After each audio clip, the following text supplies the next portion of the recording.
Hey guys, it's Micah with the Modern Einstein. I'm going to be talking about physics today, and we're going to start talking about forces, some of the basic kind of forces that you'll see.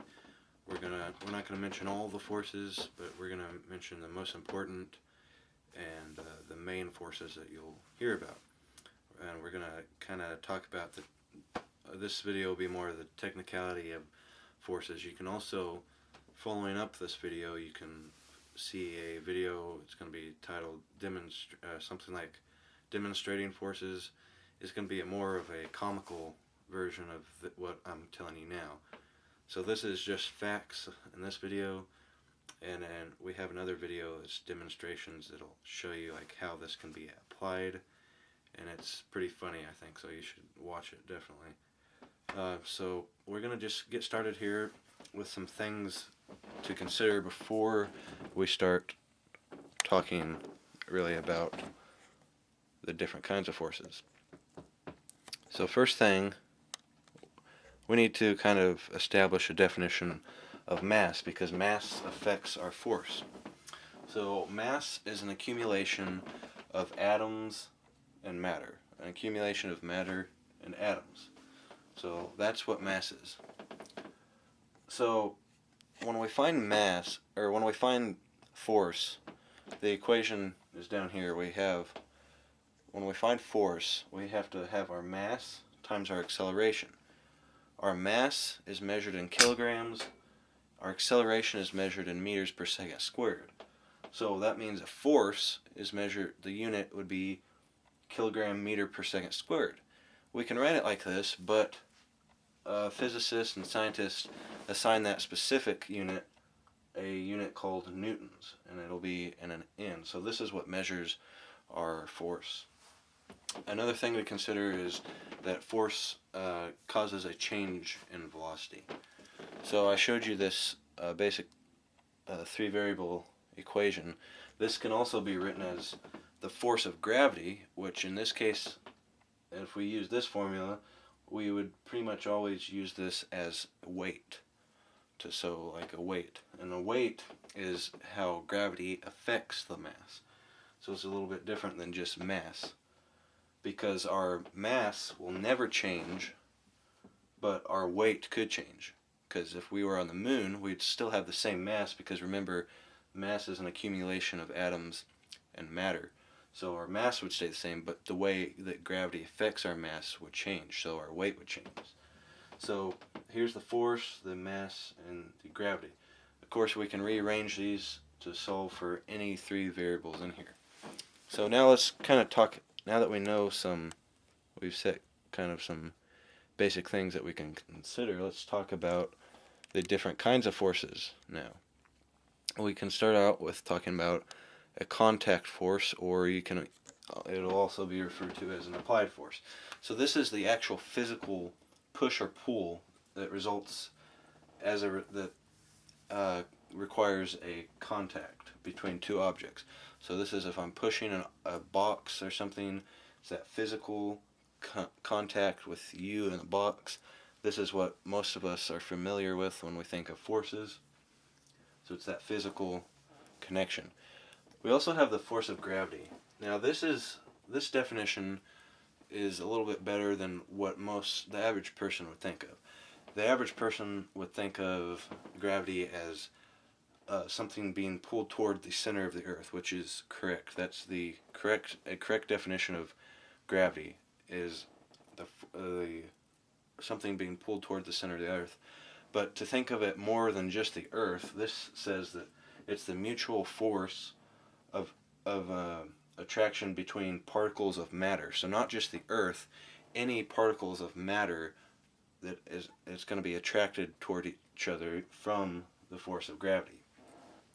And we also have the normal force, and this is the equal and opposite supporting force. And one of Newton's law is for every action there is an equal and opposite reaction. So what does that mean? That means for every action, say I was going to punch this board, there's going to be an equal force, and opposite, meaning opposite direction. So I punch it this way, there's going to be a force, and this is going to be the normal force acting this way toward my hand. So if I punch my hand, not only does my fist have force on my hand supports it with a normal force going toward my fist. This is why our normal force, not always, but if it's on a horizontal plane, it's going to be equal to our weight. Because if the normal force was greater than our weight just on flat ground, we would fly in the air. If our weight was greater than normal force, we would collapse into the ground. So it's the supporting force.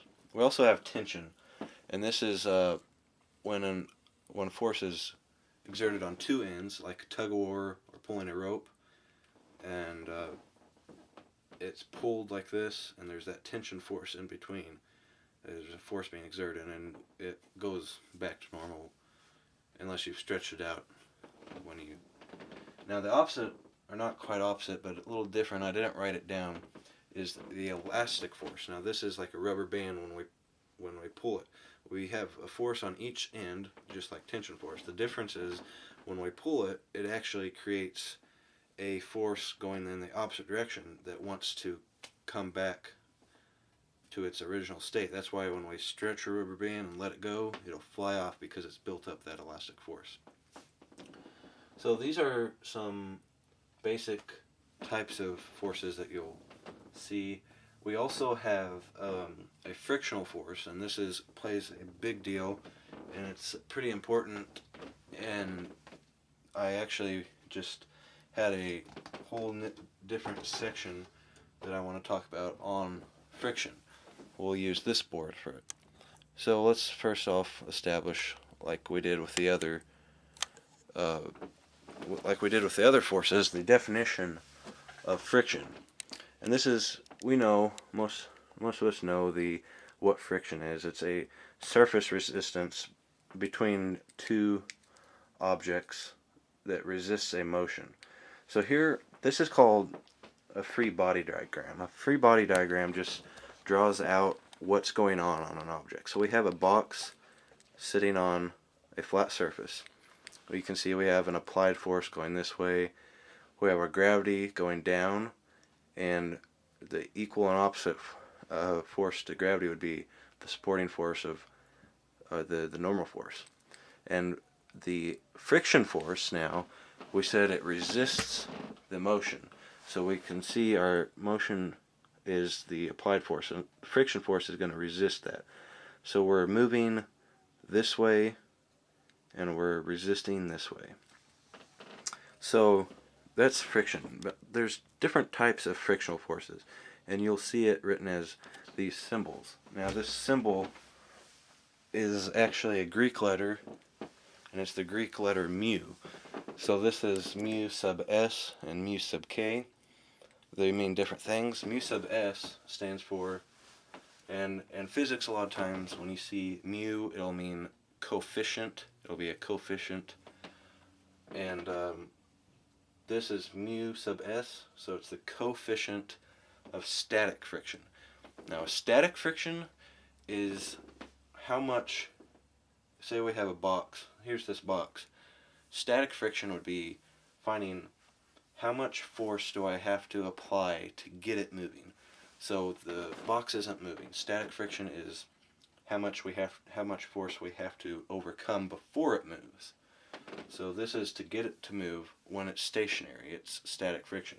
Now once we overcome static friction, it starts moving, and that's when we get to mu sub k, kinetic friction. So we can find kinetic friction is how much force do we have to apply to keep it moving. So in an example like this, we could find our static friction.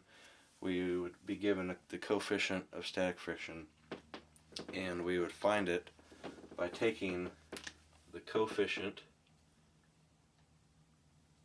of friction, and we would multiply it by the normal force to get the.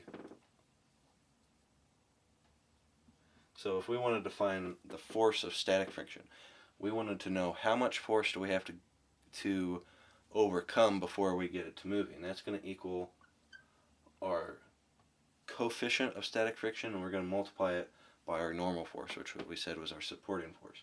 Same formula for kinetic friction, except changes to the force of kinetic friction equals the coefficient of kinetic friction times your normal force. So we can find how much force in newtons we're going to have to apply to get it moving, and how much we're going to have to apply to keep it moving.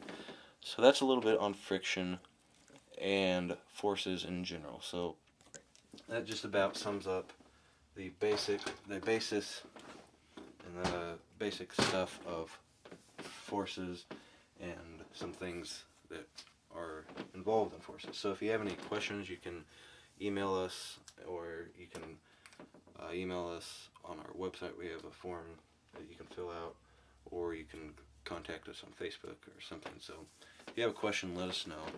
And be sure and check out the more funny video that will be following this up. It'll be talking about everything we talked about except in demonstration form. Thanks, guys. Be sure and check out some other videos. See you guys later.